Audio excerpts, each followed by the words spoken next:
Well, good evening and welcome to Tucker Carlson Tonight. A caravan of more than 1,000 Central Americans, men, women, and children, is traveling across Mexico tonight. Mexican authorities are speeding them toward their destination, which is our country, our southern border. These are not refugees. They are border jumpers. They have no legal right to come here. And that's about the sum total of what we know about them at this point. We don't know if they have skills that we need, whether they speak English, whether they're gang members. We know nothing. Here's what they know about us. They know that if they can cross the border into California, they're set. Democratic politicians in that state will shelter them and give them benefits. From California, they can go anywhere in this country, just like millions and millions before them over the past 30 years. If you're wondering why America is not anything like the country you grew up in, this is why. Will anyone in power do anything to protect America this time? Or will leaders sit passively back as the invasion continues? Over the weekend and earlier today, the president sent a series of tweets that seemed to reflect frustration. Quote, "Act now, Congress," he tweeted at one point. "Our country is being stolen." Well, to that, official Washington scoffed.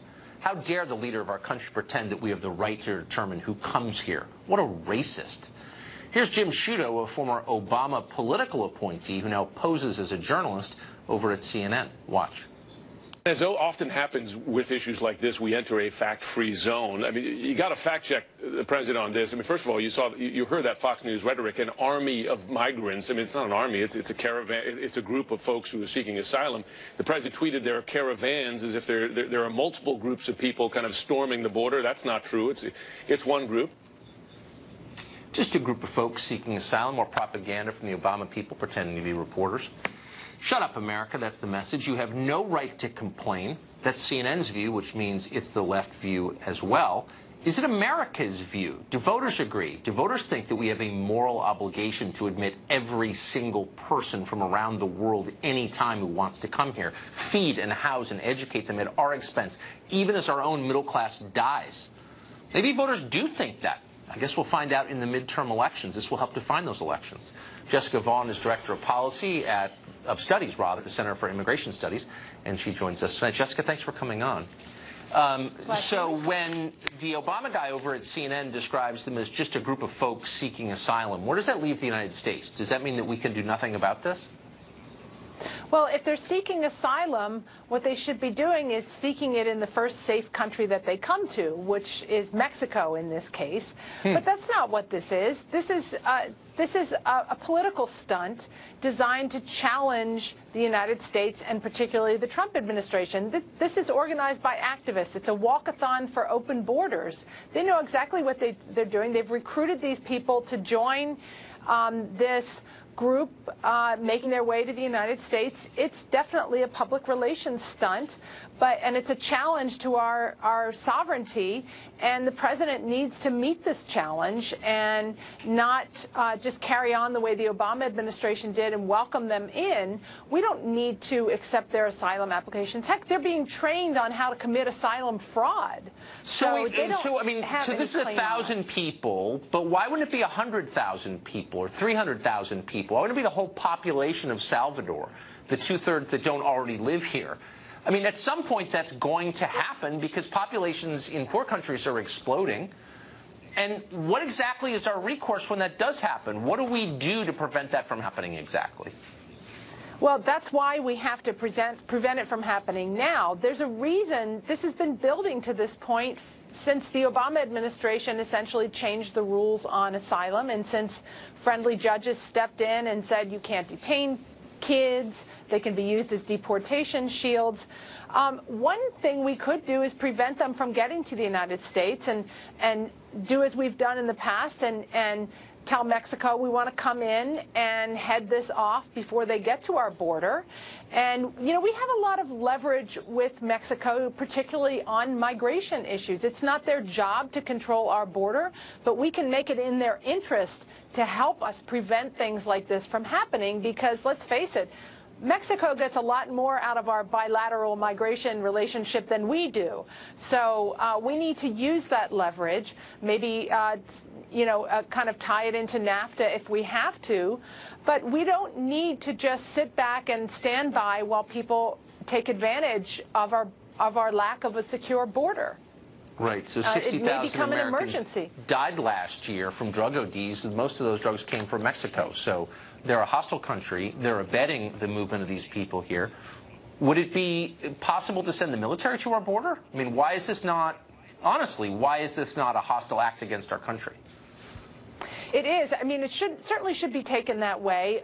We could invoke emergency, declare that this is an immigration emergency that requires extraordinary measures.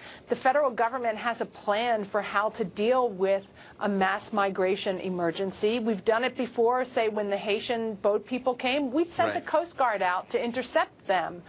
There are tools and authorities that the president has that can be brought to bear here, perhaps even work with the state of Texas, depending on where they decide to try to make landfall in the United States.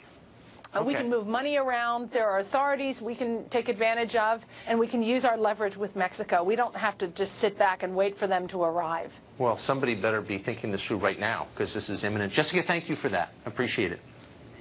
Glad to be with you. Enrique Morones is the founder of Border Angels, a pro-immigration group, and he joins us tonight. Enrique, thanks for coming on. Hey, Tucker. So I understand that you're for more immigration into the country, but I can't imagine you would support people walking across Mexico and just showing up, expecting to be let in. If that were to happen a lot, we would no longer be a country. So what should we do with these people? Well, Mexico is not a hostile nation like you mentioned earlier. Of course it is. The people that are coming from, no, of course it isn't. And the fact that these people are coming from Central America is the same thing that's been going on since Reagan interfered in the Central American policies in the late 70s and 80s. These are people that are escaping violence, escaping hunger. They're looking for refuge, and they're trying to come into the country. And when you have a Border Patrol spokesman like Chris Harris encouraging them to come, telling them, just show up at the border and say asylum, and you're going to get in, that's a lie. That's not the way it works. And it causes these people to flee. They're crossing. They think they're going to be able to get in. Most will not be getting in. But I'm not really sure why I don't know why you would feel an obligation to defend the government of Mexico, which is abetting illegal immigration into our country, which has been literally for years, which has trained people explicitly with documents that we have on how to get into this country illegally. I don't know why you would be flacking for them. I don't know what's in it for you exactly, but let's stop lying about it. Mexico could stop this right now. Mexico is a very long country. It's a long way from Honduras to Tijuana. They could stop this, but they're not. This is an act of hostility. The thing is that we allow the freedom of people to be able to travel freely within the country, as a lot of countries do in the world. And I will defend Mexico because you're lying. Why don't you show me a document where the Mexican government is training people, like you just said, to cross into the United States? The Mexican government isn't doing that. Are there people doing that? There may be. Really? Because they were giving that, you know. I'm sorry. I win with superior knowledge here. The Mexican, no. Superior arrogance. Of course it is. I know you're from San Diego, and your racism and ignorance is very well known. Right? Okay. Yeah. Look, the Mexican government has given instructions to people. I've seen them with my own eyes on how to get across the border.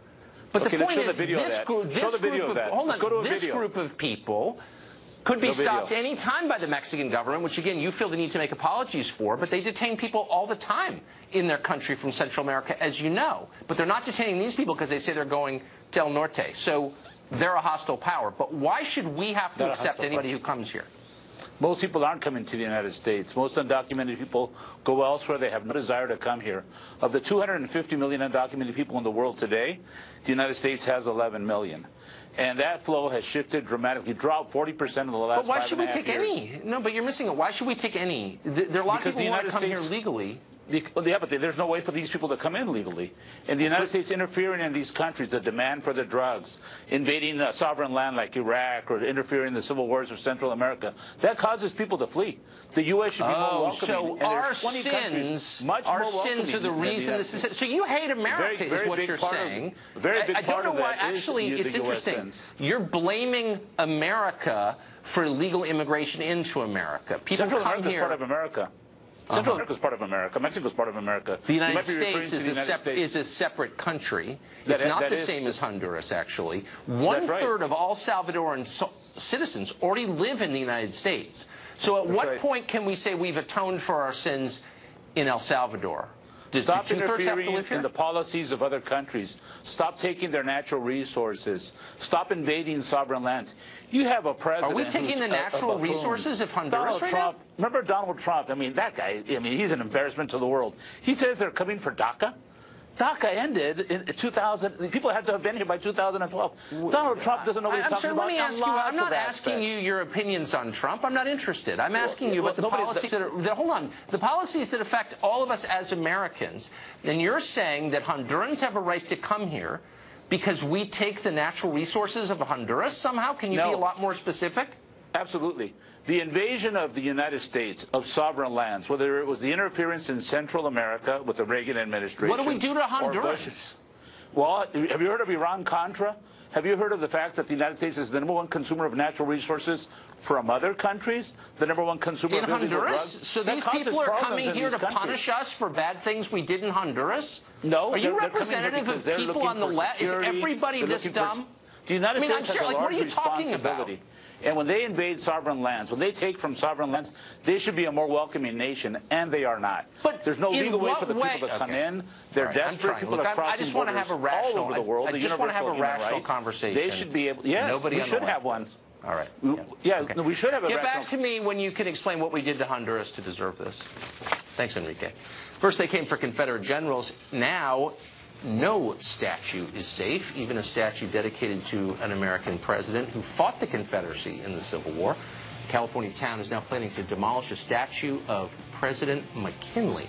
That story next.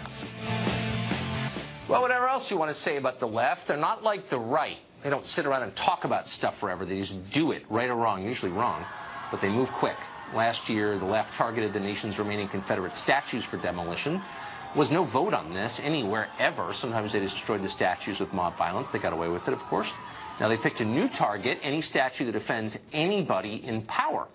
In Arcata, California, in the northern part of the state, a statue of President William McKinley is going to be torn down on the grounds that he pursued policies harmful to Native Americans. Of course he did. So did Abraham Lincoln. So, of course, we await Lincoln's monument's dynamiting. Not really, but you never know.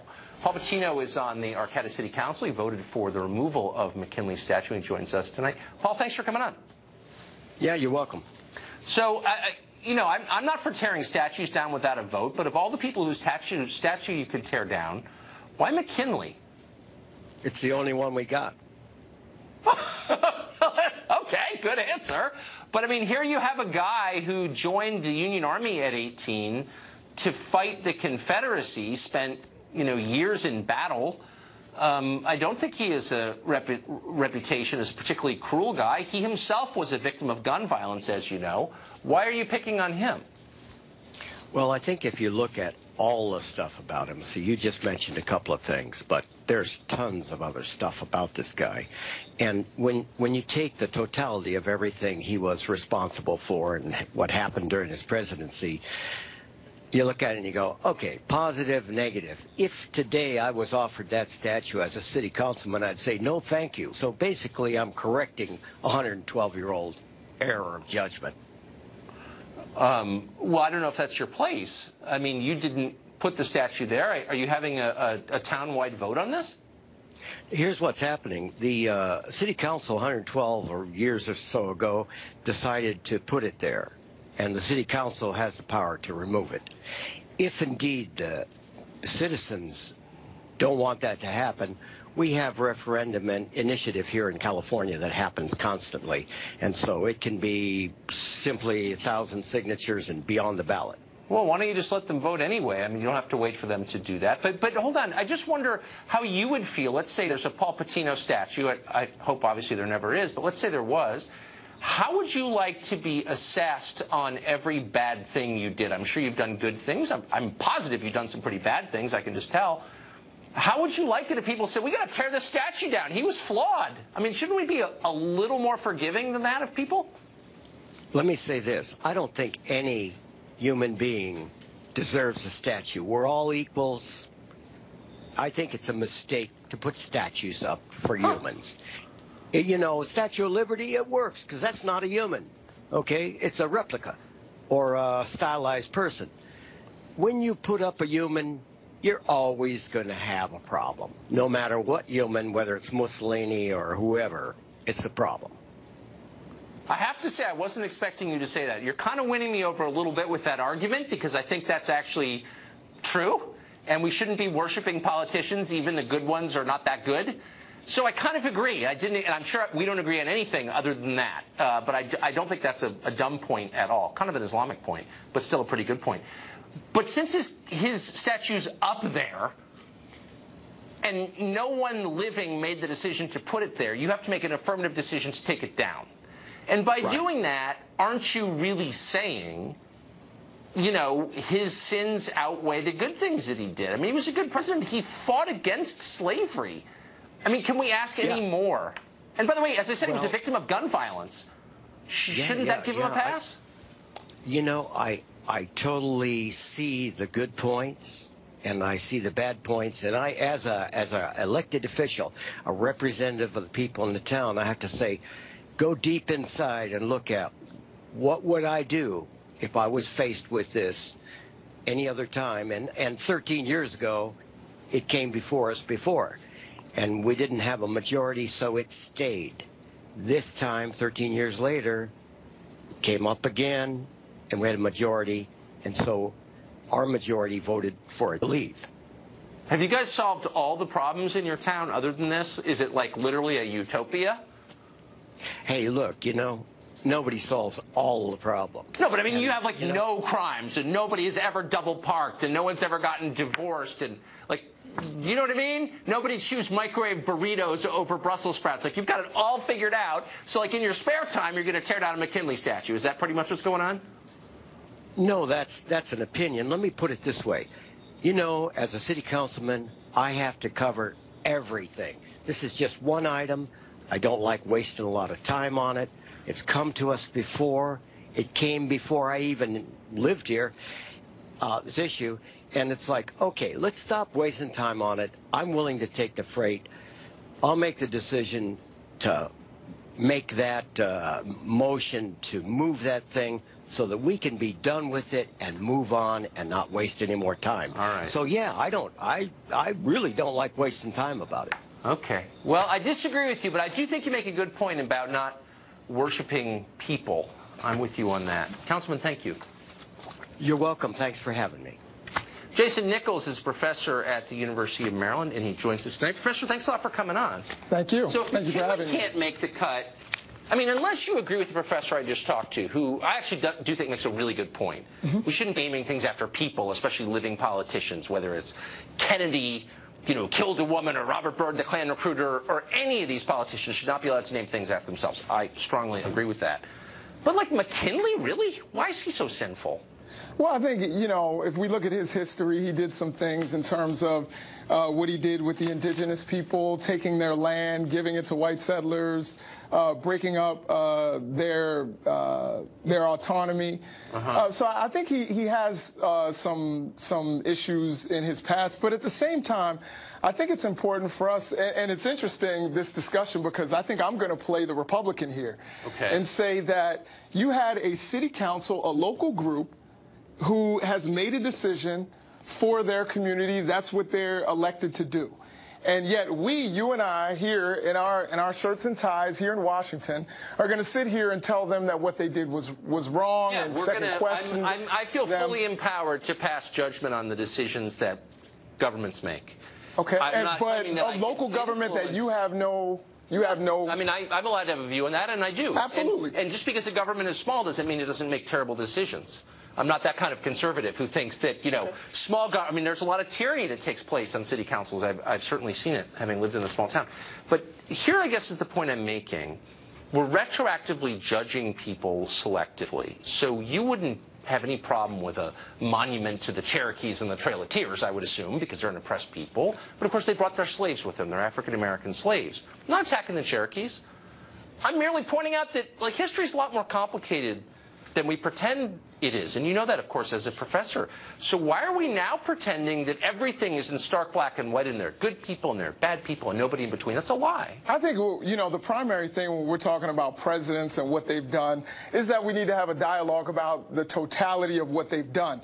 I'm just saying in this particular case, and the most important point to me is that activists say that they are going to raise the $65,000 that it takes to remove the statue. So it's not even going to be a burden upon the taxpayers. No, but and it's going to be housed somewhere. They have a veterans place. It's just your classic kind of Red Guard nonsense where we destroy the past, thinking that that's going to create a new future. It's just stupid. I mean, Tucker, that's not a destruction of the past. Well, of course it is. The past still exists. And they said they're going to move it indoors, just like I said with the Confederate statues. Nobody is actually offended by this. That's not true. Offended by William McKinley? There's a Native American community 20 miles south of Arcata who said that they don't like seeing this statue. Okay, we're going to talk to one of them tomorrow. And look, I try to respect people's opinions. Sure.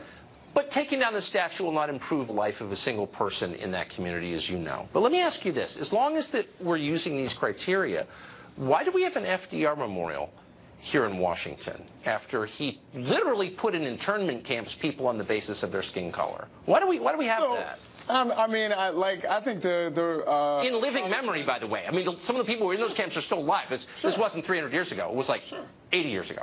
Yeah, no, I mean, I think you're trying to make an argument that I'm not making, you know, or you're trying to sit here and debate with me on something on a point that I'm not making. What I'm saying here is, you know, just like you know, people may be offended by certain things in certain communities. I don't think we should necessarily force it upon that community to have that statue if they want to remove it. This isn't the I'm not forcing it on Arcata, and I also think that the marijuana use level is so high in that town that I'm not sure that they'll ever kind of like get it together enough to take the statue down. I'm betting on that. But I do think there's a principle here that's worth talking about, and that is, how do we assess figures out of our past? Do we impose the values of the present moment, the transitory values that we have this right moment, on people retroactively, or do we take a broader view and say, a lot of people are heroic. Cesar Chavez, for example, flawed guy, beat up illegal aliens. I don't know, I think he was a net positive to the state of California in his labor organizing. Do you see what I'm saying? What I'm saying? We want to distort history for political reasons. Well, here's what I believe. Why can't we take this McKinley statue and put it somewhere where we can have a dialogue about what he represented in, you know, both the good and the bad? Because and that nobody knows anything about McKinley, as you know. But that would be in a museum. That's where they can learn. Because nobody actually cares about learning about history, and I bet you $1,000. And that's a problem, and I don't think it's a huge problem. I bet you can't find 15 people in America who can tell me 10 things William McKinley did. I honestly think that's true. I believe that including the people who are calling I think the people in Arcata can tell you 10 things that he... I don't believe that for a second. I really don't. We're going to talk to what I think tomorrow. And I'm going to say, I'm going to sit here in silence as you tell me facts about William McKinley, and I bet you that'll be the shortest conversation ever aired on television. We'll see. Professor, thank you. Thank you. Thank you, Tucker. It's time for Mark Stein. He joins us with his take on the Mexico caravan and the demolition of the McKinley statue. An unlikely villain. Mark joins us next.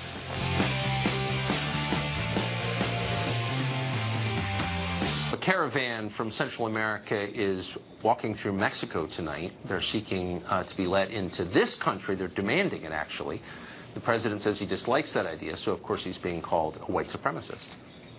A migrant army. Listen to that phrasing there. This is an army. It speaks to an invasion of brown people, right, from Central America. This is the implication there. Easter wouldn't be Easter without a little brown scare. Right after his Happy Easter tweet, Donald Trump went right after immigrants.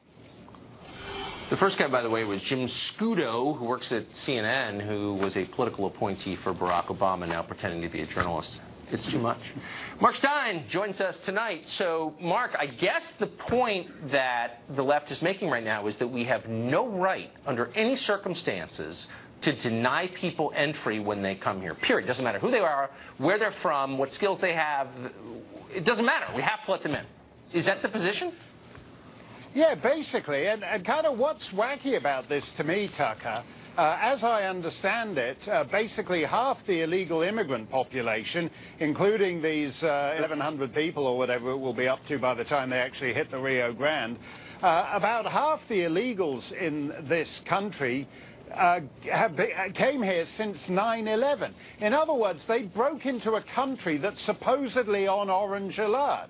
We're told we're on an orange alert. If law-abiding persons go to an American airport, they're barked at all the time. Be advised, the security coding for today is such and such. And yet at the same time, 1,100 people have announced they're just going to walk into the country, and the United States government throws up its hands and says there's nothing we can do to stop them.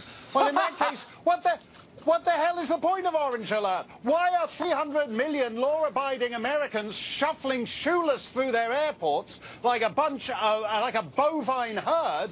If any of the 6.5 billion people who aren't American around the planet can just walk across the Rio Grande or take a flat-bottom boat and walk into the country. What's the point of Orange Alert? What's the point of a government, actually? Because the point is that we're the problem. As one of our guests earlier told us, as Jim Scudo or whatever his name is on CNN told us, we're the problem, actually. These are the virtuous ones trying to get in. We're the impediment to their progress. Shut up, America, and obey.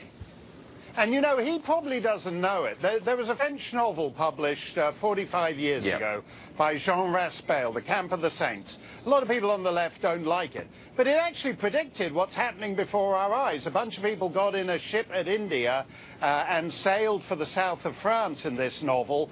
And all the media commented, like the CNN guy you just quoted, what's the big deal about this? We are the ones. We are the sinful ones. We are the ones with the stain of all the wicked isms on our past. Imperialism, colonialism, racism. These people are the virtuous ones. Let them in and they will redeem us. Do you ever get the impression you've been softened up for this exact moment, that people have been telling you to shut up and obey and that you have no moral standing and you're not allowed to give your opinion? Basically, so we get to the moment where you can just be told to step aside and let people come in your place. I think that's largely what it is, in fact. And that's why I always pay great attention to the left's assault on language. Someone just said, you know, those of us who oppose this are anti-immigrant. Actually, no, I'm an immigrant. It's a rather boring thing to be because it involves going to government offices and filling in paperwork. But the left has appropriated that term, so it now effectively means an army of people who don't bother with paperwork, who simply, as your first guest said, simply from being in poor, impoverished countries whose resources the United States has pillaged, supposedly, they have the virtuous right to just walk in to the country. So why should we care that a statue to President William McKinley, a victim of gun violence, by the way, is about to be torn down in Northern California? It feels like one of those things that's worth paying attention to. Why is it? Well, I think it's worth paying attention to because it shows that when you hand the left a victory, they move on to the next thing. Rich Lowry, the editor of National Review, said on Fox News last year, he said he didn't feel terribly excited about defending Robert E. Lee and Jefferson Davis, but you can bet your bottom dollar that if they come after Washington and Lincoln, he'll be right there defending those guys. Well, they're now actually tearing down statues of American presidents, of a guy who took a bullet for his country. Once you hand them the first victory, they simply move on to the next ones. And you know what's interesting to me, Tucker? Obama, when he was talking about what he looked for in his judges, said the quality of empathy. Empathy requires us to be able to understand human beings in the age in which they lived.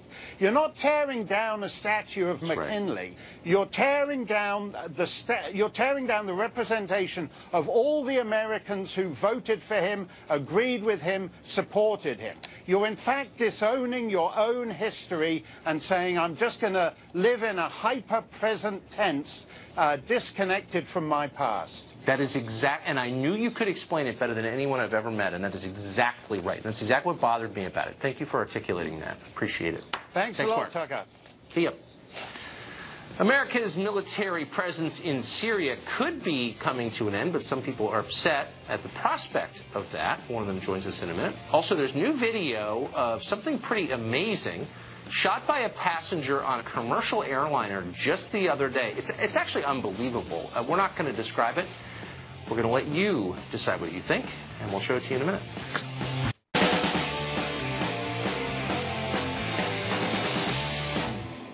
President Trump announced last week that American troops could be leaving Syria in the near future, alerting the rest of the country that there were American troops in Syria. Most people, I don't think, get any idea. He says now that ISIS territory has been overrun and the group has been mostly destroyed, we can leave. In Washington, this was very controversial, the prospect of American troops leaving yet another combat theater on the other side of the world. People don't like that here. James Carafano is the Heritage Foundation's Vice President for Foreign Policy and Defense Studies, and he joins us tonight. Mr. Carafano, thanks for coming on. You bet. So you would think, you know, the president, and I will say in his defense, he said we want to beat ISIS, we want to take away the territory that they control. He did it, and good for him. So can't we just declare victory and bring our guys back? Well, it depends, right? It starts, but what is our interest in Syria? First of all, it's not having a peaceful Syria. Matter of fact, we don't give a damn about Syria. If you think about it, the Assads have been our enemies like forever. What does it matter, right? So we don't really care about Syria per se. So what do we care about? So one, we kicked ISIS's butt. What we'd hate happening is we walk away and ISIS just comes back again and reoccupies. That'd be bad. We don't want Iraq and Jordan to be destabilized. So we'd hate if Syria's problem kind of spilled over and destabilized countries we're trying to build a firebreaker from the Middle East falling apart. We don't want Israel and Iran to come to heads, because what Iran would love is just drive a super highway through Syria and come out the other end. And what we don't want is a repeat of what we saw a couple of years ago, which is to have a huge, humanitarian on steroid, throw all these millions of refugees into Western Europe and destabilize that again. So we don't want those things to happen. So we should come out of Syria. But the question is, how do we come? We need to come out in a way that those problems don't come back and bite us. Okay, so what you just said, which I think reflects the view of a lot of people here, it's not just you for sure, but undergirding it are two assumptions. One, that we have an obligation to defend all the countries that you mentioned. I'm not sure where that obligation comes from. And two, that our presence is inherently stabilizing rather than destabilizing, and I don't see any evidence of that. Oh, absolutely. I think right now what we've done is we've created a wedge that keeps all those problems from spinning out of control. Right? The Syrians are not excavating masses of millions of people and sending them on the road. Israel and Iran aren't shooting at each other, and Jordan's holding together. Jordan's kind of a keystone state that really helps keep the region together, and Iraq's holding together. So, and ISIS was utterly crushed in record time. So those are real accomplishments. Yeah, that's great. Yeah. But we are also in a position to be held hostage because we do have 2,000 troops there. Right. One of whom was just killed the other day. Right. Got no press coverage here at all. I wonder how his family feels about that. Made me sad to read it. And we've killed about 200 Russians. Right. We killed 200 Russians. Right. Why in the world would we ever want to be involved in anything like that? Well, why we does don't that want make to. America safer? Right, we don't want to. But what we want is a region that doesn't fall apart and creates bigger problems for us. So that's the only issue, which is you want a policy that doesn't do what Barack Obama did, which is say, declare victory and walk away, and then what happens is all the problems pour back in, and you actually have a bigger problem than when you started. If you remember, so do you think that Obama not being engaged in the region was the reason there was a Syrian civil war?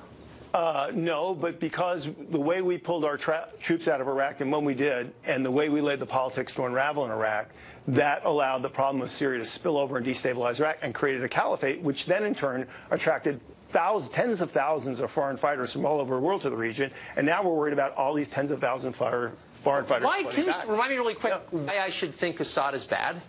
I mean, why I have a moral obligation to be against Assad? I mean, I'm not for Assad. I don't really care. Assad, let's be clear. Assad is a bad genocidal dictator. Do we care? Is that our problem? I actually don't think so, no. What we care about is our interests, right? You don't think we're being used at all? I mean, the whole Gulf would like us to get deeply involved in this because they're worried about Iran. And we seem to be doing their bidding here a little bit. Well, I mean, I think, for example, the way this administration did Iraq and rolled up ISIS, where we didn't put tens of thousands of troops back in. We put a modicum of force back in, and we had people on the ground really do that. And other people had to step up. And other people who were doing bad things kind of backed off. So I think there's a middle ground between doing nothing and walking away and letting the house burn down, and doing the next Vietnam War. When Lindsey Graham says it's a disaster that we might pull, well, then you should be suspicious because Lindsey Graham said that, right? Well, that's, I mean, he's always wrong. 100% of the time. Yeah. Almost like on purpose. Right. Almost like if you want to know what time it is, ask him and it's the opposite time. Yeah.